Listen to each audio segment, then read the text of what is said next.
been on DMT believes that that's reality. That is reality to them. So it's kind of an interesting thing.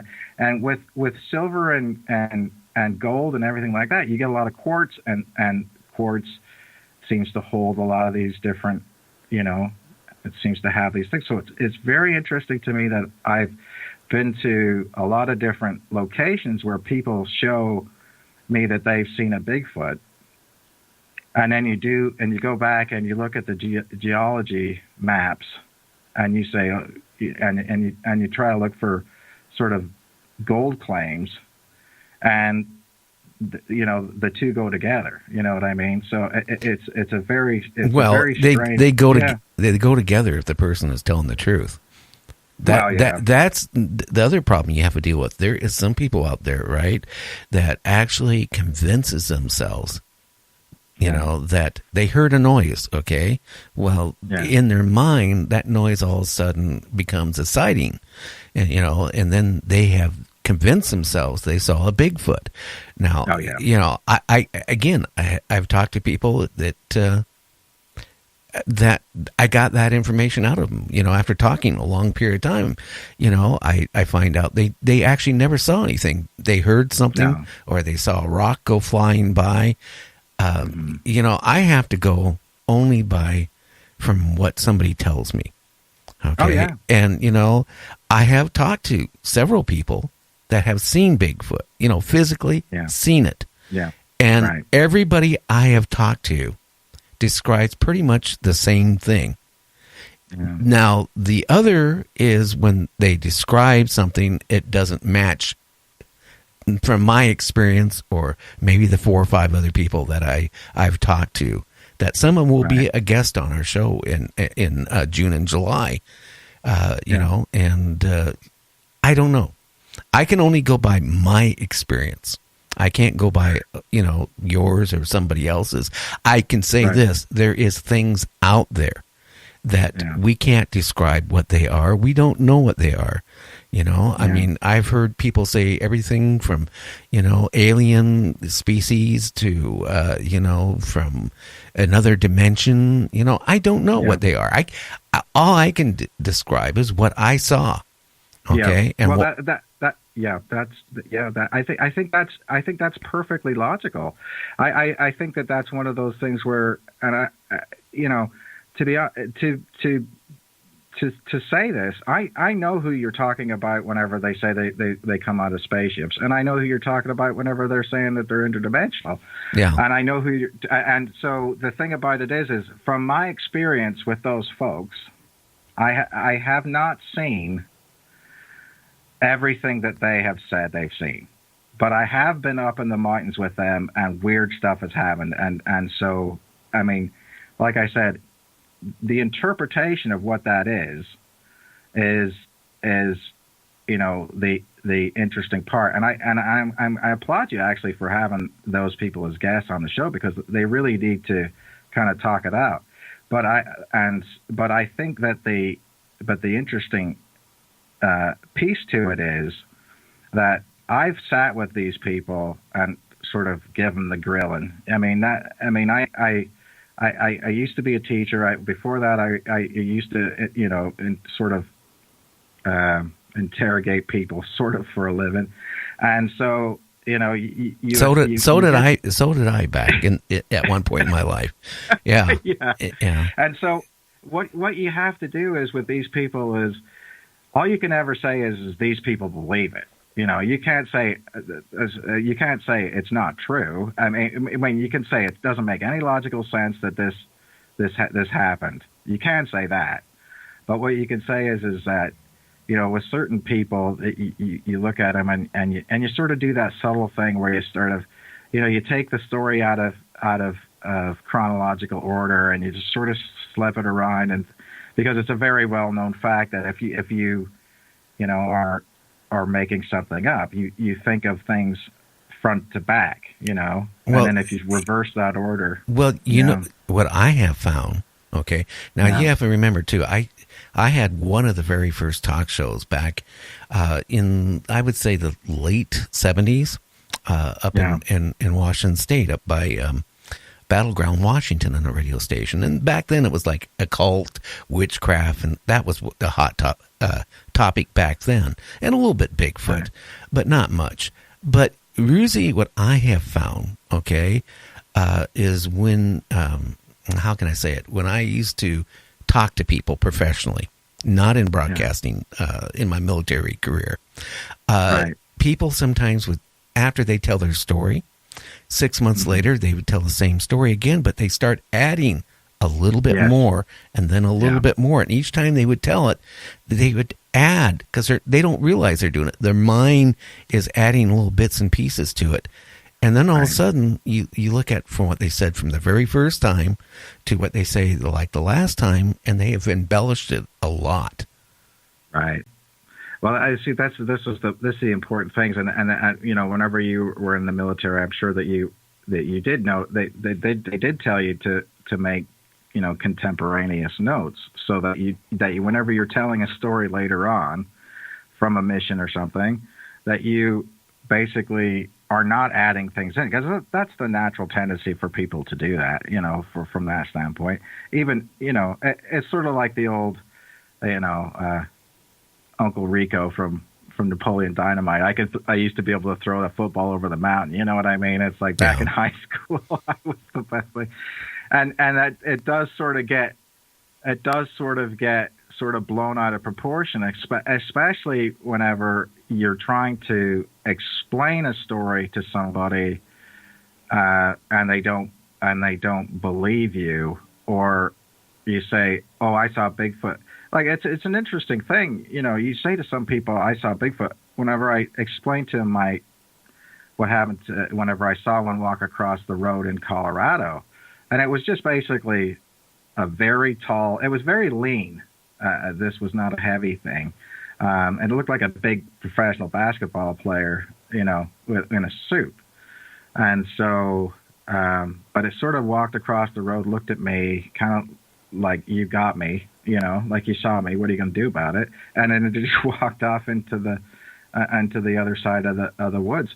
But it's kind of an interesting thing, you know. Colorado up in the mountains is a lot like Washington in the mountains. You know, basically you can be 3 feet away from something and never know it's there. You'd never know it was there. Yeah. And so, and that's the interesting thing to me, is that whenever I do go out and I do research, looking for Bigfoot a lot, and so a lot of times with other people, so I use their protocol as far as that goes, because, you know, as long as it's not dangerous and they're not leaving food out, you know, in the middle of the night, then I'll go and do it. Some people are like out there nailing bacon to trees. I heard sometimes some people. Well, I've been, you know, and it's been a long time, Kevin, but I've been out with one or two groups that they were about. This is years ago. Okay, years ago, before I got old and fat. We'd be going out, right, and they would be carrying, you know, the rifles with them. The bound to determine if they found when they were going to shoot it. But then, you know, I sat there and said, "Why would you want to do that?" Number one. Then I tell them a little story about my uncle. When I was a kid, my uncle went out, you know, bear hunting, and he ran across a black bear, and, you know, he was in the hospital for months afterwards because, he shot the bear. He shot it numerous times before the bear started mauling him. But the bear didn't drop over dead when he shot him, because he never had a kill shot.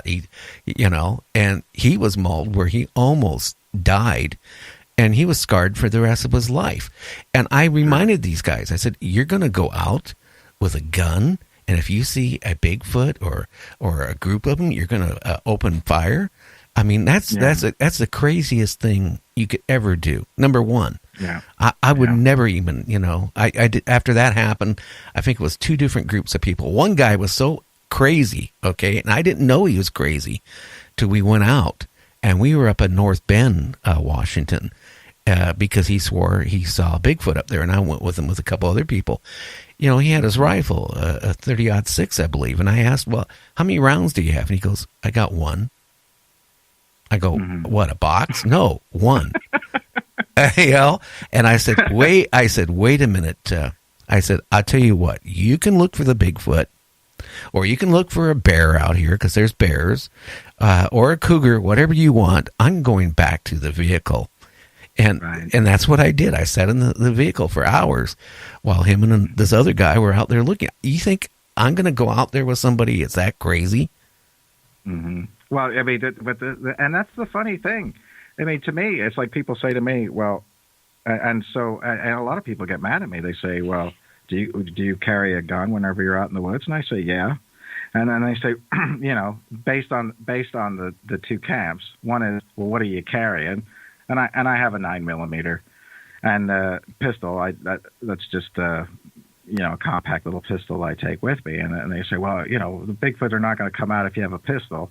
And then the other ones say, well, yeah, you can't kill a Bigfoot with a pistol. You know, no, but I will say this: if you're out in the woods, right? You don't know what you can run into. You might run you know, let's face it. I'm going to backtrack. Okay, up to 4 years ago, there was 14,000 people that disappeared in the U.S. forest system since the 1900s. Now, some of them were hunters that maybe had heart attacks, fell in a hole, fell off a cliff. You know, there's people who went out there and committed suicide, but not 14,000 people. Okay, so you know, if I was out in the woods deep, I would want some type of protection. You know, it's not going to be for a bear or a Bigfoot, because a 9mm or a 38 or a 45, honestly, is not going to do you any good. Period. No. Okay? No. So, I mean, you know, but you could run across somebody out there. Honestly, it's crazy. Back a few years ago, you know, before marijuana became legal in Washington State, I mean, you could go out there in the woods, right, and run across somebody who has a growing farm. And, you know, they would, you know, you would disappear because they don't want, you know, they don't want to go to jail, prison, you know, and they like money. That's actually happened to me. That's why I'm talking about it. You know. Yeah. So I was out in the woods one time and I came across this marijuana field and you know, next thing you know, there was a couple of shots going over my head. So I took and you know, I've been shot out in the woods at least 3 times. Once was about 4 months ago. But anyway, you know, so that's the thing. I'm more afraid of people than I am anything else. But you know, so you know, this guy at the grow up kind of shot over our heads, and I yelled back, "I'm not a cop, and I'm not interested in anything you got going on." So you know, and then he said, "Okay." Well, you're lucky. I mean, honestly, there's people out there it wouldn't care. You went across what they were doing, right? You ain't gonna get out of that force. You know. I know. Yeah, I know. So I think that's you know, it's an interesting thing. I think that's, you know, back whenever you start talking about old stories, like, you know, in Appalachia and Ireland and stuff, like, oh, you don't want to go into those woods, you know, they're haunted woods, or, you know, the creature of the holler's going to get you. Well, I'm convinced, you know, because I know a lot of dodgy people in my life too, that half of those are somebody making whiskey in the, you know, up in the mountains, and they just don't want anybody to go up there, you know. So you got a lot of stories like that too, which make great movies later on. But I mean, you know, you kind of miss the point of, you know, why some people shouldn't go out. No, I mean, I guess, what was it, this weekend? I think somebody got killed by a mountain lion somewhere around here in the woods. Oh, yeah. It's been very few cases, but I'll tell you one thing. I'm going to go back to the Canadian Rockies. When we were talking to this guy that owned that little store, by the way, he was American, but he moved there because he didn't want to go to Vietnam. Anyway, that he was telling us, you know, one thing you want to do is don't use bear spray. So, you know, after that, you know, I did do some research, and you're right. 2 things can happen. If you got a bear that's kind of halfway timid, you spray it with bear spray, it might run away. If you get one that's really pissed off and wants to eat you, you know, it's just going to be more aggressive with you if you try spraying bear spray. The same way. Right. I mean, you know, I will say this, where I live at 20 years ago, you know, everything was all forest in my area. I mean, all the, you know, it's very few houses where I live, and it was all cedar trees for miles and miles. after, living here about 10 years, then all of a sudden, almost all the trees are gone. Now, 20 years later, I'm the only one that has